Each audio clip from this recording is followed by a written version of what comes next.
Bueno, Paco, pues me gustaría que empezáramos con el tema que ahorita está así como de coyuntura, que es precisamente la legislación secundaria de la Telecom. ¿Tú cómo ves este panorama que pintan en el Senado? Yo creo que hay que verlo en el marco de la reforma, ¿no? Claro. O sea, no son hechos aislados, hay toda una serie de medidas para recortar, disminuir, controlar, reprimir, ¿no? Y despojar. Canijas. El gobierno lanzó una ofensiva antes incluso de que entrara Peña Nieto con la ley laboral, antes incluso de que este gobierno fuera gobierno, con la ofensiva contra el SME, Sí. para recontrolar y privatizar y destruir la industria eléctrica nacional. Entonces, en esta lógica van apareciendo una tras otra historias, ¿no? A cual más pinche, no hay otra palabra. El otro día analizando aquel famoso debate sobre los alimentos chatarra, Sí. que provocó una moralina enorme, y hay niños gordos y el alimento chatarra, y resulta que como no pudieron meter el IVA a alimentos, lo desplazaron. Gracias. Y hoy una torta de queso de puerco tienes que pagar IVA, porque definieron al queso de puerco por su valor calórico como alimento chatarra. Entonces escondieron el IVA. Claro. Un país que consume refrescos como lo consume México, y no por razones de amor a la obesidad, hombre, que sea muy pendejo para analizarlo así, por razones obvias de que la calidad del agua potable es poco potable, ¿no? Y el refresco te protege de disenterías amibianas, ¿no? Forma parte de esto mismo, ¿no? O sea, tienes esa esquina y de repente tienes otra esquina en la que descubres que a lo largo de este año la ley laboral generó 500,000 de empleos pinches. Claro. Chavitos en los Oxxos y en los Kmart y en las farmacias ganando menos del salario mínimo, sin antigüedad, sin derecho a vacaciones, sin aguinaldo, sin séptimo día, sin horas extras. Entonces de repente todo el artículo 123 se vuelve la nada, ¿no? Todo este panorama de contrarreformas, porque esa es la lógica, la contrarreforma, para abrir el paso a un capitalismo más brutal, a un expoliador y autoritario, de repente tropiezas con esta ley confusa, caótica, ilegible, ¿no? Y te das cuenta de que siempre está lo mismo: beneficiar a las grandes corporaciones, proteger a las transnacionales, y encontrar mecanismos de control represivo, autoritario en la red. Claro. Entonces, una y otra vez, ¿no? Forma parte del mismo panorama. El gran problema es que estamos reaccionando por sectores y no juntos todos. El otro día había una manifestación en Guadalajara de locatarios de un mercado, como 3,000, Sí. porque la nueva ley de Hacienda les mete una puñalada a los locatarios, les aumenta los impuestos de una manera brutal. Entonces salían a la calle a decir, ¿qué óvole? ¿Sí? Pero 5 días antes habían salido los maestros en Aguascalientes o en Puebla, ¿sí? Por su lado. La Sí, propia claro. CENTE no ha sido capaz de coordinarse como movimiento, ha sido movilización por sectores. Morena se concentra brutalmente en la lucha contra la propuesta energética, ¿sí? Y ahí echamos las ganas y ganamos la batalla. La mayoría de la población piensa que las leyes de la reforma energética son antinacionales. Claro, bueno, y dicen que las secundarias vienen peor que las... Bien, pero la gente ganamos la batalla del convencimiento, pero no fuimos capaces de ganar la batalla de la movilización por la fragmentación y el aislamiento en que se han producido las luchas. Entonces, ahora van a la calle centenares de miles de jóvenes afectados en su idea de que van a querer controlarlos, censurarlos, vigilarlos en Internet, ¿no? Pero fíjate que en ese sentido se han formado otro tipo de colectivos, ¿no? Que van más allá de la cuestión de defensa de Internet o contra la censura en Internet. O sea, se están hablando también de medios públicos, se está hablando también de las radios comunitarias y esto, ¿no? Que finalmente, digo, sí es lo que ha salido más a la luz, la cuestión del Internet, y es lo que ha unificado, por lo menos en las redes sociales, pero vemos, por ejemplo, que en las marchas acudimos unos 2,000, 3,000, como hace un momento decíamos. ¿Qué opinión tienes acerca de esta, digamos, manifestación, protesta que se dan a través de los hashtags, pero en las calles hay muy poca participación? Bueno, yo creo que el movimiento se ha replegado, hay un nivel de cansancio, era inevitable, llevamos 2 años de calle, desde la gran campaña contra Peña Nieto, donde sumamos las fuerzas de Morena y el 132 para parar el fraude y la compra del voto, y no lo pudimos hacer. Llevamos 2 años de movilización, los maestros llevan 2 años de movilización, los electricistas llevan 4 o 5 años de movilización, y hay una especie de cansancio en el movimiento. Es cierto, se han seguido sumando sectores y fuerzas, pero el gran problema es unificar a toda la disidencia en torno a no a la contrarreforma. Y la contrarreforma es todo, ninguna de sus pinches leyes, ¿sí? Y eso nos va a tomar tiempo. Y no hay duda, hay avances, siempre los hay, y grandes. Niveles de conciencia, propuestas minoritarias. Hemos avanzado un chorro en el Valle de México en materia de una propuesta cultural alternativa a través del libro, y hemos avanzado un montón, ¿sí? Se ha avanzado en colectivos por derechos ecológicos, la defensa contra los transgénicos, o sea, se avanza por todos lados, pero se avanza de una manera fragmentaria, incapaz de volver esta especie de 10 dedos, 2 puños, ¿no? Sí, sí, sí. Fíjate que ahorita retomamos la cuestión de la reforma energética. ¿En qué va el Congreso Popular? En principio el Congreso Popular sirvió para crear un espacio de unidad, y lo va a seguir, y es útil crearlo, pero no logramos el nivel mayor de la unidad, no lo logramos, y no logramos concentrar nuestros esfuerzos en un punto para apretar. Yo creo que todo tiene que ver con que tenemos que hacer una lectura de las pasadas elecciones, y tiene que ser una lectura coherente, tiene que estar sustentada en información sólida, y no en... A mí me dijo mi primo que en Tehuantepec votaron los mudos, los sordos y los muertos. ¿Cuántos mudos, cuántos sordos? ¿No? Hay que tener una versión más sólida.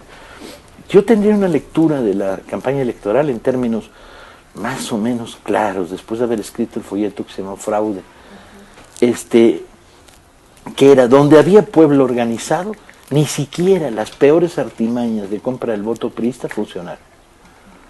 O sea, donde había comunidades con tradición de lucha, a nivel de organización, rebotaban como con pared de frontón.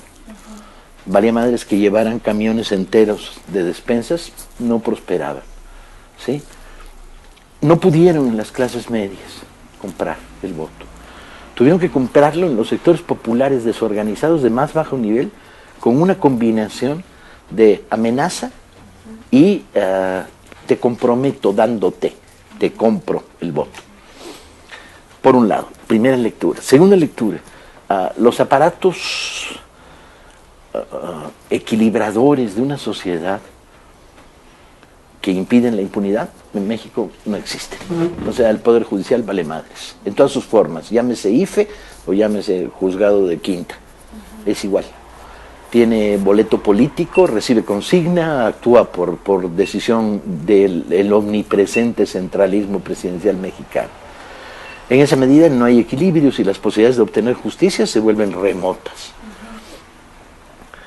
El camino, pues, de una segunda lucha electoral, que no sería una segunda, sería una cuarta lucha electoral, se ve oscuro.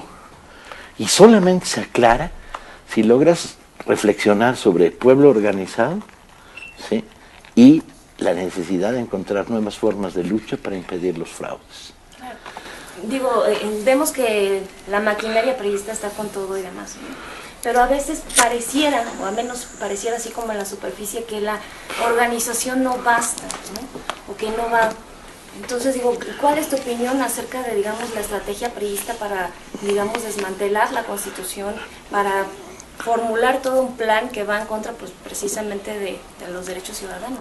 Son unos suicidas, pero son el tipo de suicidas de morir joven para ser cadáver bello, ¿no?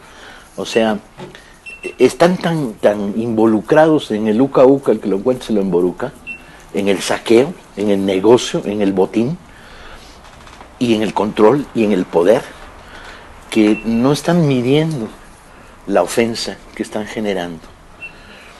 No miden a esos 3,000 locatarios de Guadalajara, no miden a los 200,000 chavos que están protestando por el intento de control en Internet.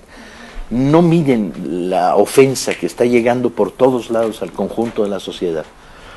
Y en esa medida están cavando su tumba, ¿sí? Porque además el proyecto neoliberal tiene una característica muy peculiar en México. Primero es piraña, su lógica es el saqueo, pero por otro lado no es eficiente. Dicen, vamos a crear 1,000,000 de empleos, crean 500,000, se quedan con un déficit de 500,000 empleos, no sirve. O sea, se generaron 500,000 jóvenes accediendo al mundo laboral a los que no les dieron puerta. O sea, ni siquiera en su proyecto funcionan las cosas. No, es que es más eficaz las empresas desnacionalizadas. ¿Sí? Si eres usuario del sistema eléctrico nacional, dime si es más eficaz. ¿Quién chingados te contó esa película? ¿No? No, es que vamos a crear un nivel de calidad en la educación. ¿Dónde? Todo el proyecto educativo excluye el tema del debate sobre el contenido y la calidad. No hay nada. Son títeres que mueven la boca. Entonces, el proyecto neoliberal es tremendamente fallido en términos de sus propios parámetros. Ya desde luego, en términos de los parámetros de un ciudadano con sentido común, peor todavía. Porque dices, caray, con estos costos sociales, esos niveles de saqueo, eso que tú llamas progreso, una madre, no es progreso, una mierda, ¿no? Pero incluso en sus propios parámetros no está funcionando, no están logrando. Lo único que han logrado es controlar la inflación. ¿Sí? Digo, ¿cuál sería, por ejemplo, tu opinión con respecto a que estamos viviendo un tipo de neoporfirismo actualmente? Yo coincido, yo creo que hay un paralelo histórico potente. La idea de entregarle la nación a las transnacionales y de crear un poder absoluto de corte autoritario, que son dos, la mano derecha y la mano izquierda del porfirismo, está de regreso. En ese sentido, ¿cuál sería, digamos, el panorama o si hay punto de comparación del contexto social que se vivía, pues digamos, durante la Revolución Mexicana al que estamos viviendo actualmente? ¿Hay algunas similitudes o hay...? Sí, hay algunas diferencias muy importantes, que es, en el momento en que estalla la Revolución Mexicana, Madero era una figura cuya capacidad de convocatoria era absolutamente desconocida. El 19 de noviembre el ministro de Gobernación del régimen porfirista dice, no pasa nada, señor presidente. Y el 20 de noviembre estallan 25 pequeños alzamientos. Pequeños, 25 pelados ahí en las montañas de Puebla o de Durango, 40 en un lugar de Chihuahua. El maderismo electoralmente había resultado una fuerza minoritaria, no podía con la maquinaria porfirista. Aquí no, aquí sí hay una fuerza social que la hemos construido desde el año 68, paso a paso, y grande. Son los 16 últimos millones de votos de López Obrador, pero también son los millones de manifestantes en las calles noche y día. Es la continuidad de la resistencia. Hay una sociedad activa y hay una sociedad pasiva que nos sonríe pero que no se mueve, que está a la espera. ¿Sí? En esa medida, yo creo que había que apostar por el cambio, por la vía pacífica.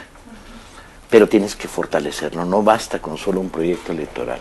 Necesitas ponerle detrás la huelga general o la moratoria en los impuestos. O sea, tienes que concebir que en el futuro próximo nos vamos a volver a enfrentar electoralmente, van a volver a cometer un fraude y la única posible respuesta es la huelga general o la moratoria de impuestos. Algo tan fuerte que los haga disuadirse.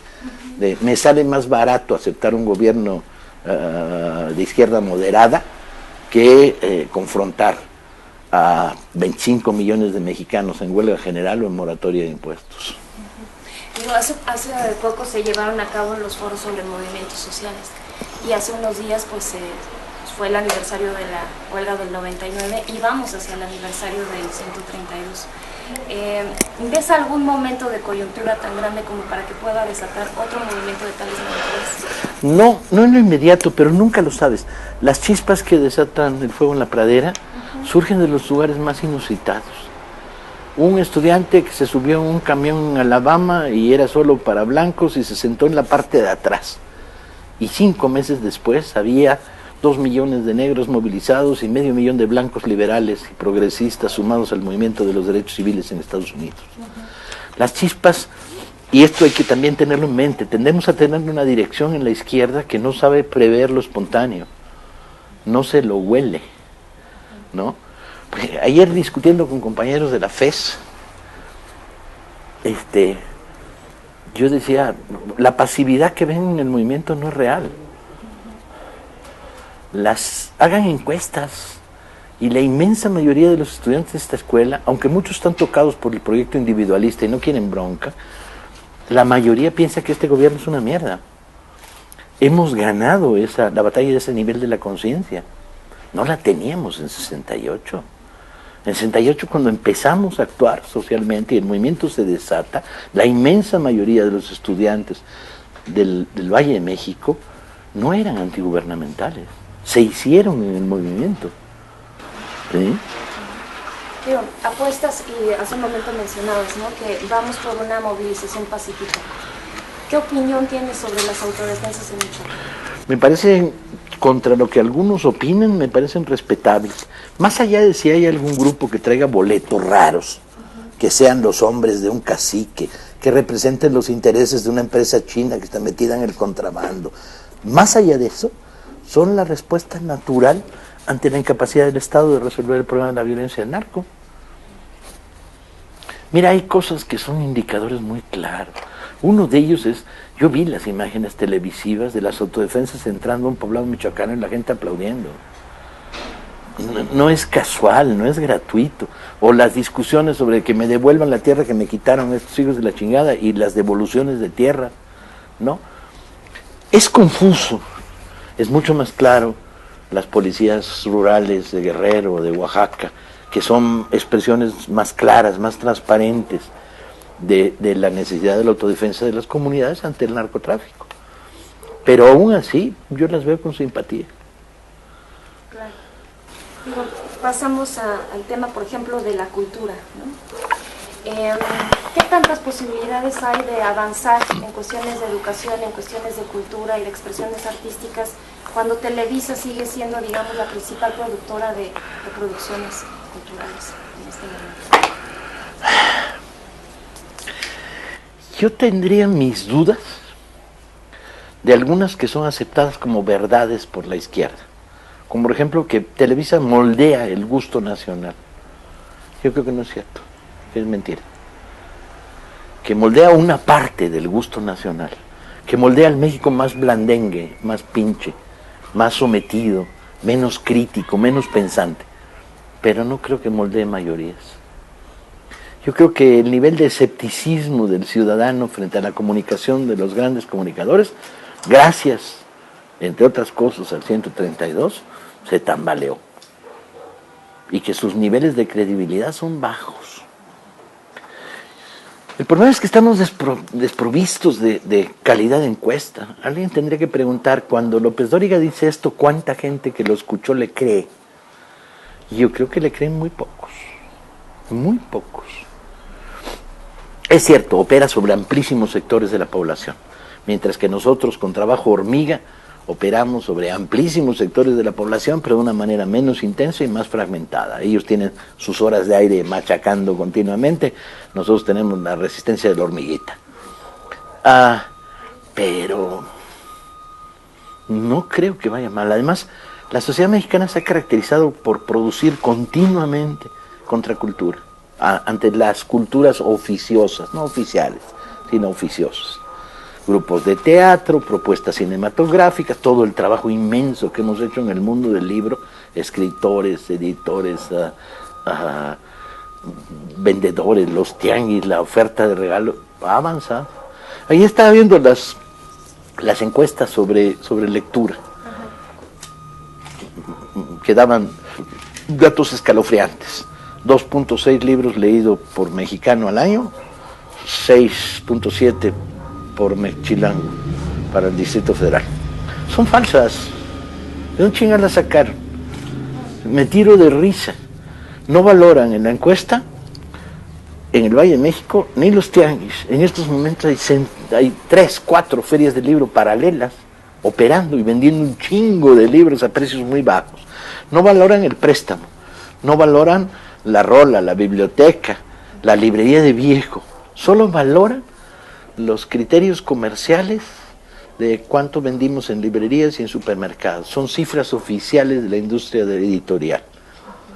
Eso no te da el nivel real de lectura. Yo creo que en el Valle de México ha crecido y ha crecido de una manera potente, ¿sí? Y hemos avanzado un chorro. Ahí sí hemos avanzado un chorro. En tu opinión, ¿cuáles serían los principales detractores de la lectura y de la cultura en general? Básicamente tenemos una política gubernamental repleta de errores. Primero concibe que la lectura es una obligación académica en los primeros años de la enseñanza. Y al convertirla en obligación genera un nivel de rechazo. Tú, adolescente de 11 años, tienes que leer el poema del mío Cid. Y tú de 13, la Ilíada, te repruebo, güey. ¿No? Esto genera rechazo. Genera la idea de que hueva, la lectura es obligación. Y no genera la contramedida. Hay una pérdida de lectores potente entre la infancia y la adolescencia. Y básicamente porque el proceso educativo asocia la lectura con castigo, obligación, lectura fragmentaria, lectura de fotocopias, tenlo para mañana, no te doy calificación. Pero eso destruye el universo del lector y crea una medida de rechazo y de rebote en el que es más cómodo y más accesible y más placentero el videoclip, y crea una mentalidad en que todo lo que dure más de 2 minutos y medio, que hueva, ¿no? Entonces, ahí tenemos un gran problema. El otro gran problema es que el Estado no tiene ni idea de cómo recuperar al lector de 50 años para arriba, que ha ganado tiempo libre porque sus hijos ya tienen carrera, porque ya no quiere ser rico, porque ya sabe que no lo va a hacer nunca. Este lector que nosotros hemos recuperado con los programas de Paralela Libertad, por miles, si le presentas temas de interés, se engancha de nuevo a leer. Sabe leer, ha dejado de leer, vuelve a leer, ¿no? Está muy asociado además a la respuesta social. Si forma parte de movimientos sociales, hay inquietud, hay efervescencia, ¿no? Entonces, si atacas por esos dos ángulos, puedes recuperar lectores adultos en grandes cantidades y puedes romper el bloqueo. Necesitas una política sensata. En principio necesitas un ataque brutal contra los profesores de enseñanza media en secundaria y preparatoria, para volverlos a encantar con el fenómeno de la lectura. Y eso no lo logras con campañas de lee por lo menos 20 minutos. ¿Por qué no 22 o 17? ¿Qué tontería es esa? ¿No? Y no tienes que encandilarlos con leer es placer, leer es subversión, leer es abrir puertas a universos que no tienes, leer es educación informal, no formal. Desasocia la lectura de la educación formal. Y ahí sí podríamos avanzar, si creáramos políticas gubernamentales sólidas de ese tipo. Pero yo no veo en el aparato estatal, ni a nivel local, ni a nivel federal, ningún talento para actuar en ese sentido. Sí lo veo desde la sociedad civil, donde seguimos generando experiencias, experimentos y trabajos a cual más creativos y más logrados y más profundos. Hemos estado sumando lectores por miles todos los días. La función de las ferias del libro. La Brigada Paralela Libertad diseñó un concepto y a lo largo de estos 3 años lo ha estado madurando. El concepto es el tianguis. El tianguis es un mercado de libros abierto, siempre abierto, de tal manera que convoca a públicos cautivos que van a eso y a público accidental. La señora que iba pasando con la bolsa pasó y oyó y se quedó. Cruzó por en medio de la fila de libros y los vio. Esto rompe un gran problema, que es el miedo de la gente a las librerías. ¿Qué voy a hacer? ¿Qué voy a pedir? ¿Cuánto va a costar? El segundo problema es que teníamos que dar una batalla brutal por abaratar los precios. El precio del libro se está volviendo un obstáculo contra la lectura. Entonces promovimos que las editoriales sacaran libros de las bodegas, que aparecieran saldos, que se incorporaran a los tianguis librerías de libros usados, ¿no? Que hubiera canje, cambalache, todos los mecanismos que bajaban el precio del libro. El tercer problema es asociamos a los tianguis el debate político-cultural. Entonces, escritores conocidos dijeron, oye, regálanos 2 horas de tu semana y vente a hablar de tu libro sobre el Templo Mayor. Ven a discutir tu libro sobre la revolución en Guatemala en los años 50 y como el papel de la CIA. Ven a hablar de tu novela sobre una princesa turca medio piruja en el siglo XVIII. Ven y cuéntalo.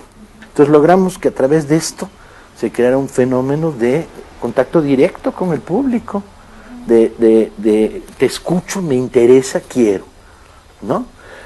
Y luego a esto asociamos los tendederos de poesía, donde la gente les dices, ahí hay miles de poemas colgados, toma uno, pero toma el que te guste.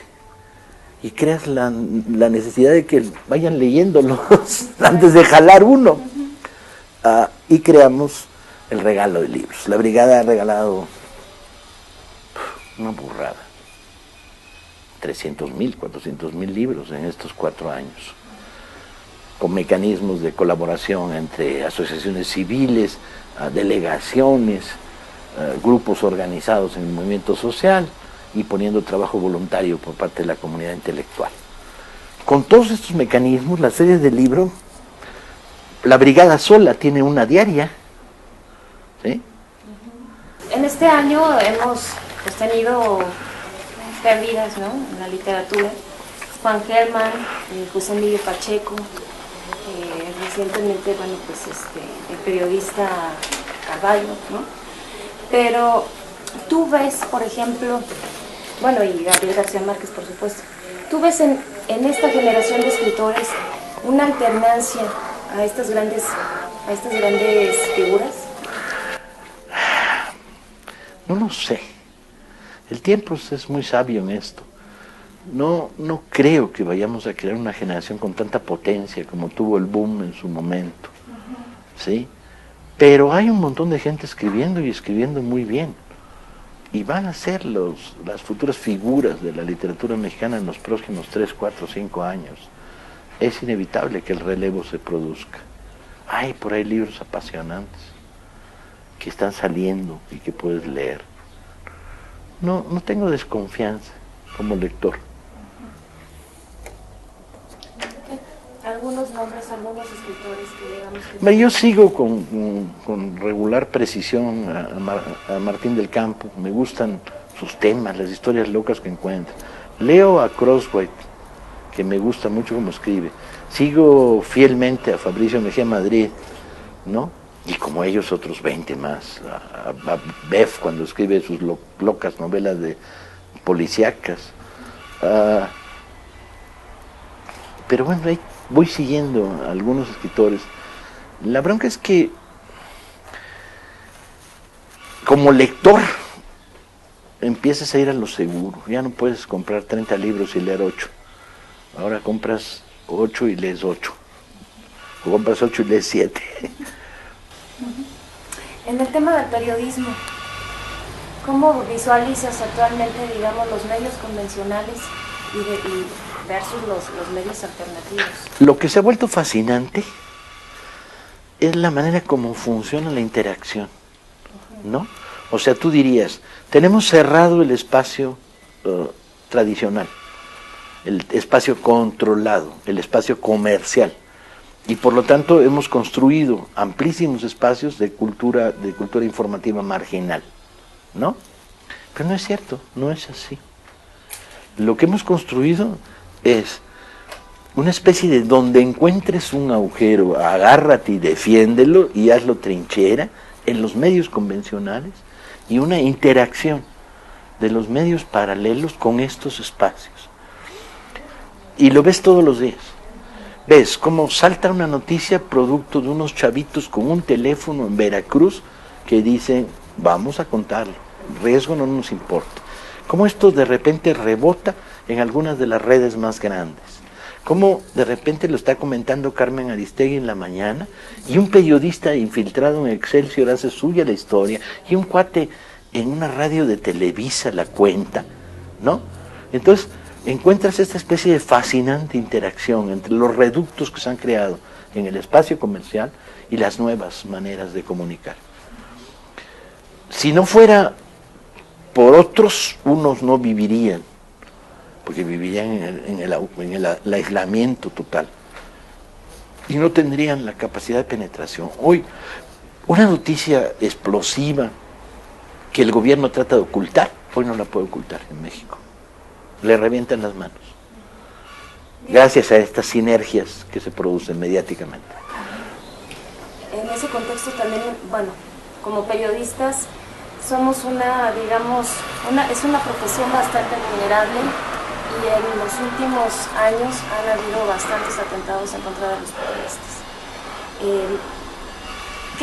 ¿Qué podemos hacer como gremio, como dedicados a informar bien a la población?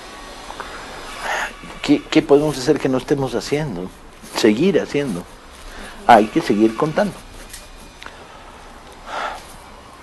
¿Qué recetas hay? No hay ninguna. Hay que seguir contando.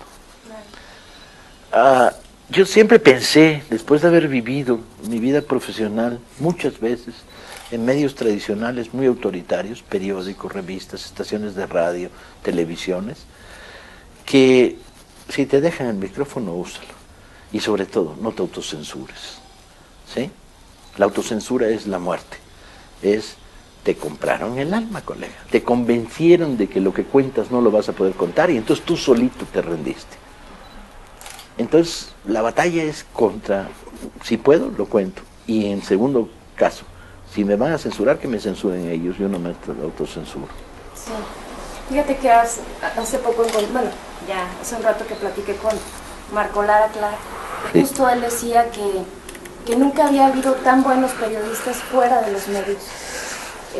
Vamos hacia eso, o sea, hacia crear periodismo independiente, periodismo que vaya fuera de los medios de comunicación. ¿Esto es posible? Yo creo que es real, no sé si es posible, depende de qué vas a vivir, mija. O sea, estás hablando de oficios. Yo soy escritor de tiempo completo porque mis derechos de autor me lo permiten.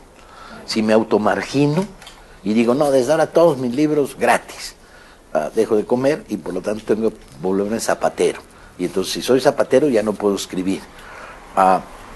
El problema de la búsqueda de los espacios marginales como espacios de gran riqueza de expresión que te permiten libertad absoluta, que ha sido utilizado por muchos colegas periodistas en muy buen nivel, y es cierto lo que dice Marco Lara, nunca había habido tan buen periodismo fuera de los medios tradicionales o de los medios comerciales, implica también los problemas de la profesionalización de estos periodistas.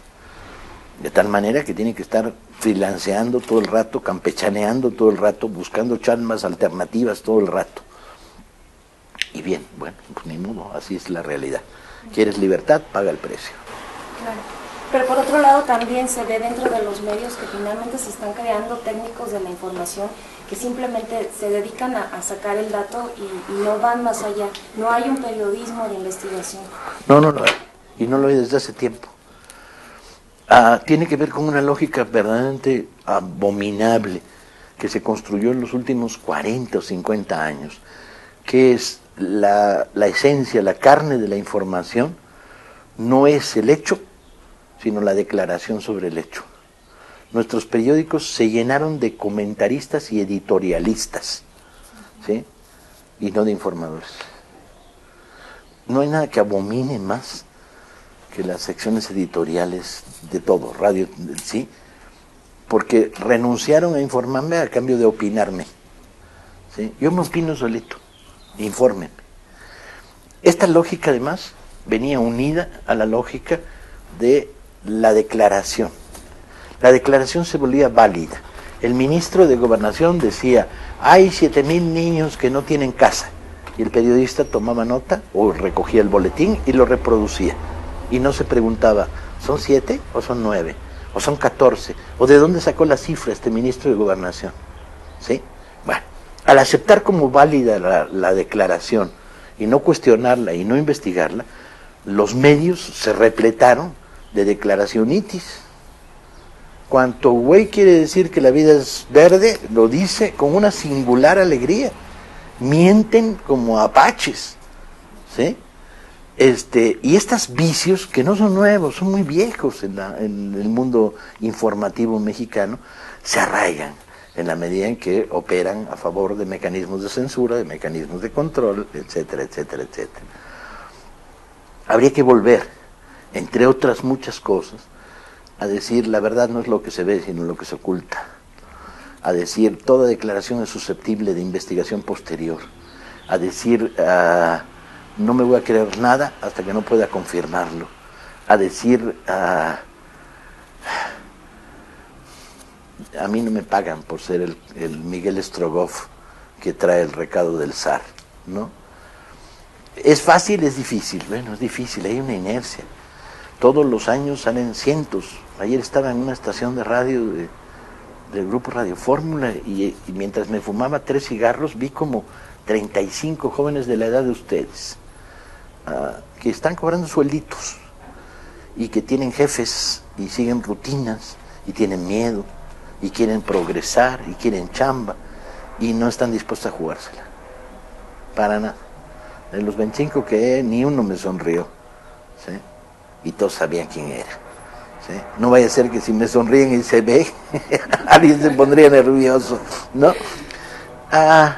Luchas contra eso también, luchas contra egresados de escuelas de información y de periodismo que tienen miedo, que de alguna manera han sido capturados por el proyecto neoliberal de tú sube la escalera, da con el codo a los que tienes al lado, chíngate al que puedas, el éxito se establece en parámetros personales.